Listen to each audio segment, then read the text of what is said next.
Welcome to Little Sunshine Pals. The tiny light. In a quiet little village tucked beneath the hills, the sun had stopped shining. No one knew why. The sky had turned gray and thick clouds wrapped the land like a heavy blanket. Candles flickered out, lanterns dimmed, even the bravest fires gave up. It was as if the world had simply forgotten how to glow. People grew afraid of the dark. Shadows stretched across their homes, and hope became something whispered, not spoken. But in a small cottage at the edge of the village lived a little girl named Noor. She was gentle and quiet, with big eyes that sparkled even in the dark. Noor believed something strange. She believed there was a light inside her, not a candle or a bulb, a real light, warm, glowing, steady.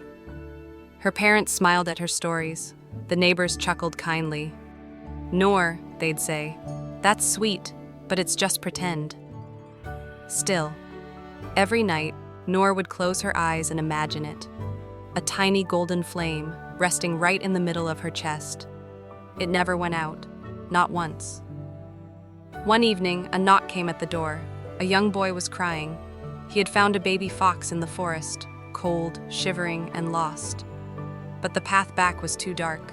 No one could see, no one could help. Noor stood very still. She felt the tiny warmth rise in her chest. "I can help," she whispered. They laughed at first. "You're just a child," someone said. "She has no lamp," said another. "She has nothing." But Noor stepped into the forest anyway, and something happened. With each step she took, the ground seemed to glow, just faintly, like moonlight brushing the leaves. Her heart beat softly, and with it, the light grew stronger. The baby fox followed, his little paws tapping along the trail Noor lit with her quiet courage. Soon, others came behind them, one by one. They didn't understand it, but they could feel it, her warmth, her faith, her tiny, steady light.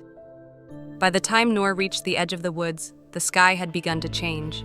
The clouds didn't vanish, but a crack of gold peeked through. Morning didn't return, it remembered. The villagers stood in silence. Some wept, some smiled. No one laughed anymore. Because in a world where no one believed light could survive, a little girl did, and that was enough to make it real.